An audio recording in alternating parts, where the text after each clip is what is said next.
9 कर्मचारी जो हैं ये लोगों जो अभी बैठे हुए धरना पर, इन लोगों का मांग जायज़ है।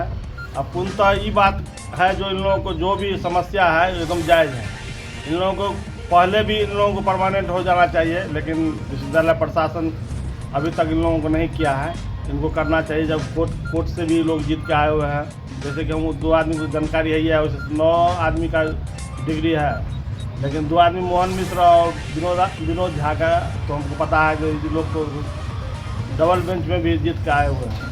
इन लोगों का मांग तो जायज़ है, लेकिन विश्वविद्यालय प्रशासन अभी के कुलपति तो नए आए हैं, लेकिन इससे पहले जो कुलपति थे तो उनका तो आप सभी पत्रकार महोदय जानते हैं, जो उनका रवैया कुछ और था। एकदम मुगल शासन चला रहे थे। बिना लिखित के इन लोगों को कार्य से बहिष्कार किया गया, पेमेंट रोका गया, ये गलत बात था। अभी जो कुलपति आए हैं इनको भी संज्ञान में दिए ही होंगे, ये लोग संज्ञान में दिए होंगे, उनको संज्ञान लेना चाहिए। लेकिन अभी कुलपति महोदय ने किसी को सौंपे होंगे, भाई इस कार्य को देखिए। अभी कुलपति महोदय तो नए हैं, 2-3-4 महीना तो लगेंगे उनको समझने में। तो हम लोग जो है सो आज कुछ हम भी नहीं यहाँ पे थे, कुछ घरेलू कार्य था इसलिए नहीं आ रहे थे, आज आए हैं इन लोगों के बीच।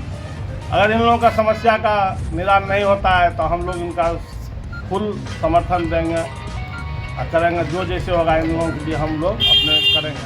नए कुलपति से क्या उम्मीद लगाते हैं आप लोग? हम लोग नए कुलपति से उम्मीद तो लगाते हैं, जो कुलपति महोदय हम लोगों को संज्ञान हम लोगों को बात को संज्ञान में लेते हुए कार्य को आगे बढ़ावे। हम लोग तो उन्हीं पर आश्रित हैं। जो कुलपति महोदय करेंगे जो करेंगे, हम लोग जो हमारे 9 कर्मचारी हैं इनको तत्काल जो है तुरंत पेमेंट किया कर दें। इनके द्वारा मौखिक रूप से हटाया गया था इनको। अब पूर्व के कुल सचिव थे मुश्ताक अहमद जी, उनके द्वारा हटाया गया था, ये गलत बात है। ऐसा प्रावधान है मौखिक हटाने का? मौखिक का तो कोई लिखित नहीं कहीं है, मौखिक का कोई वैल्यू नहीं है, लिखित का वैल्यू होता है। लिखित में दिन को डेली बेज का चिट्ठी है, परमानेंट करने का कोर्ट का आदेश है जो परमानेंट कीजिए, सरकार से भी आया हुआ है इन लोगों को। यहाँ तो कुछ पदाधिकारी ऐसे अभी भी हैं जो बरगला रहे हैं, इन नए कुलपति महोदय को भी बरगला रहे हैं। तो समझना तो कुलपति महोदय का काम है कि भाई कौन बरगला रहा है कौन नहीं कर रहा है, इसके लिए कुलपति महोदय देखेंगे। विद्वान लोग हैं, हम लोग तो उनसे आशा करते हैं जब जितना जल्दी हो विश्वविद्यालय का जो पठन पाठन जितना भी है जो भी है तो सही रूप से चले। जो चरमरा गया था मिथिला विश्वविद्यालय 15 साल पीछे चला गया।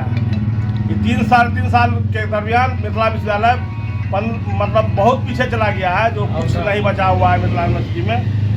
जो उच्च चीज सब को लेके अभी के वर्तमान कुलपति महोदय सब संज्ञान लें और आगे का काम हम लोगों को करके दें। अगर नहीं होती है तो आगे क्या रणनीति आप लोग की रहेगी? जितना भी होगा हम लोग करेंगे संभव, इनका सपोर्ट करेंगे आप? एकदम सपोर्ट करेंगे। अपना क्यों नहीं करेंगे? आज मान लीजिए इन लोगों को परमानेंट हुआ रहता तो हमसे सीनियर रहते लोग, लेकिन ऐसा नहीं हुआ। अब तो मान लीजिए कई आदमी तो रिटायर करने वाले भी होंगे। इन लोगों के साथ तो नाजायज होबे किया है, जायज तो हुआ है नहीं। कुलपति महोदय आप लोगों के माध्यम से कुलपति महोदय कहेंगे जितना जल्दी हो इन लोगों का काम कर दीजिए।